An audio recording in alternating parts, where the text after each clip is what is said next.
Social মিডিয়ার সকল বন্ধুদেরকে অনেক দিন পরে আজকে একটি রেসিপি দেখাতে চলেছি। রেসিপিটি একটু দেখুন, যদি আপনাদেরও ভালো লাগে বা আপনারা চিনতে পারেন খুবই ভালো, আপনারাও করে খেতে পারবেন। এটা আসাম সাইডে পাওয়া যায়, আসাম, মেঘালয়, শিলচর এইসব সাইডে পাওয়া যায়। এটা কিন্তু একটা মিষ্টি কুমড়োই, কিন্তু ঠিক শশার মতো দেখতে হয়। তো এই কুমড়োটা আজকে আমরা নিয়ে এসেছি আমাদের বাড়িতে, এই যে আমরা আজকে রান্না করছি।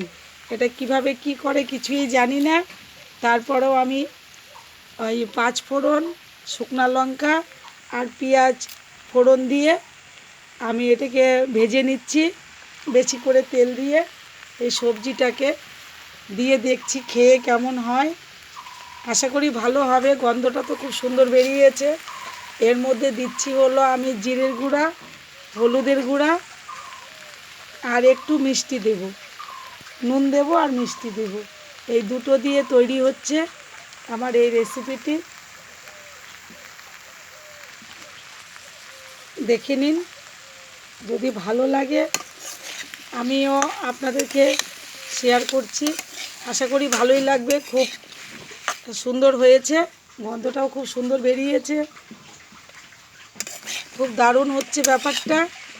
যদি আপনারাও একটু নিরামিষ কিছু খেতে চান তাহলে আপনারা করে খান, খুব ভালো লাগবে। দেখুন বন্ধুরা, অনেকেই বলে পেঁয়াজ আমিষ, কিন্তু আমি মনে করি বা আদার্স আরও অনেক লোকরাই আছে, ওরা মনে করে পেঁয়াজ নিরামিষ। কারণ পেঁয়াজ দেখুন গাছের একটা ফল, যদি বিজ্ঞানসম্মতভাবে ভেবে থাকেন তাহলে পেঁয়াজ কিন্তু একটা গাছের ফল, সেটা দিয়ে আপনারা খেতেই পারেন করে। একটা সবজির মধ্যেই পড়ে পেঁয়াজ। আমি পেঁয়াজ দিয়ে বানাচ্ছি, কিন্তু পুরোপুরি রান্নাটা আমার কাছে নিরামিষ। যদি আপনারাও এরকম রেসিপি করতে চান আপনারাও করে খান এবং অন্যকে খাওয়ান, খুব ভালো লাগবে খেতে। তো আজকে বন্ধুরা এই পর্যন্তই ভিডিওটি রাখছি। দ্বিতীয় ভিডিও নিয়ে আপনাদের কাছে আবার চলে আসব। কিছুদিন খুব প্রবলেমের মধ্যে ছিলাম, কাজের নানা রকম ঝামেলার মধ্যে, তাই আপনাদেরকে কিছু দেখাতেও পারিনি।